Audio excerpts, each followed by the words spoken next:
மகாராஷ்டிரா மாநிலத்தில் மழை விளாசிட்டு இருக்கு. அதில் குறிப்பாக பல நகரங்கள் பார்த்தீங்கன்னா மழையிலேயே மூழ்கி போய் அந்த தண்ணியில் தத்தளிச்சிட்டு இருக்காங்க. இதில் காரு பைக்கெல்லாம் அடிச்சுட்டு போய் நம்ம பார்த்துருப்போம். சிலிண்டர் அடிச்சுட்டு போய் நீங்கள் பார்த்துருப்பீங்களா? அதுவும் 1-2 சிலிண்டர் இல்லை, ஆயிரக்கணக்கான சிலிண்டர்கள் அடிச்சுட்டு போய் நீங்கள் பார்த்துருக்கீங்களா? அந்த சம்பவம் நடந்துட்டு இருக்கு மகாராஷ்டிராவில்.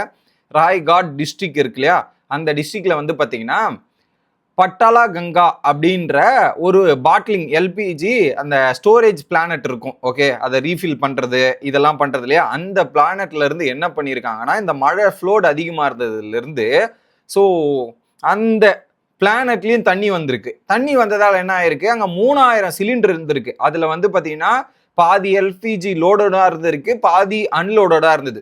எம்டி சிலிண்டர்ஸ் எல்லாமே அந்த மழை ஃப்ளோட்ல அடிச்சுக்கிட்டு பக்கத்துல இருந்த பட்டல் கங்கா அப்படின்ற ரிவர்ல போய் கலந்துருச்சு.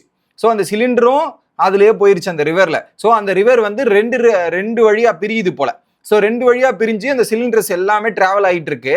இதை தெரிஞ்ச உடனே என்ன பண்ணிடுறாரு, அங்க டிஸ்ட்ரிக்ட் கலெக்டர் அவர் ஓப்பனா சொல்லிட்டாரு. கிஷான் அவர் என்ன சொல்லிட்டாரு, இந்த சிலிண்டரை பொதுமக்கள் யாருமே எடுக்க கூடாது, அதை தொடவும் கூடாது, அதை எடுத்துட்டு போய் வீட்டுல வச்சுக்கவும் கூடாது, அதை இருந்ததுன்னா அதை இன்ஃபார்ம் பண்ணுங்க அப்படின்றத சொல்லிட்டாரு. ஏன்னா அந்த சிலிண்டரு தண்ணியில் அடிச்சுட்டு போகுது. அப்போ அந்த தண்ணியில் ஏதாவது டேமேஜ் ஆகிட்டு ப்ரெஷர் ஏதாவது இதுவாகிட்டு அதை டப்புன்னு இவங்க எடுத்துன்னு போய் யூஸ் பண்ணும்போது அதனால பெரிய ரிஸ்க் ஃபேக்டர் இருக்கு.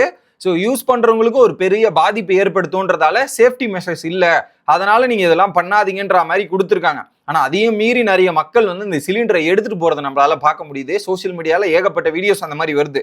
அதை ஒரு பாயிண்ட்ல கலெக்ட் பண்ணி அதை ரிகவர் பண்ணியிருக்காங்க. நியர்லி 3000 சிலிண்டர் காணாம போயிருக்கு.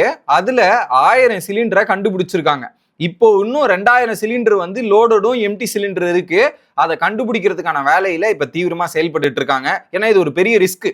அது போயிட்டு ஏதாவது டேம் ஒன்னு வெடிச்சாலுமே, அந்த சிலிண்டர் ஒன்னு வெடிச்சாலுமே அதுல இருந்து டப்புன்னு எல்லாமே பிரேக் அவுட் ஆக செய்யும். அதனால பப்ளிக் கிட்டையும் இதை சொல்லிக்கிட்டு அவங்களால எப்படிலாம் ரிகவர் பண்ண முடியுமோ அந்த வேலையை பார்த்துட்டு இருக்காங்க. ஒரே ஒரு மழை வந்தது, அந்த மழையில இங்க ஒரு பக்கம் இதெல்லாம் பாதிச்சதுன்னு பார்த்தா சிலிண்டருமா பாதிக்கும்ன்ற மாதிரி சிலிண்டரை ட்ரேஸ் பண்றதுக்கு ஒரு பக்கம் தேடிட்டு இருக்காங்க.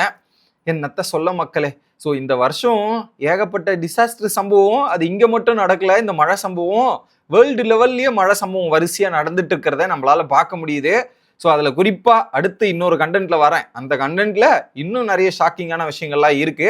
இந்த மாதிரி நிகழ்வுகளை தெரிஞ்சுக்கணும்னா நீங்க மறக்காம நேஷனல் சேனலை சப்ஸ்கிரைப் பண்ணி ஃபாலோ பண்ணிருங்க. மீண்டும் இன்னொரு வீடியோல சந்திக்கிறேன். Bye guys.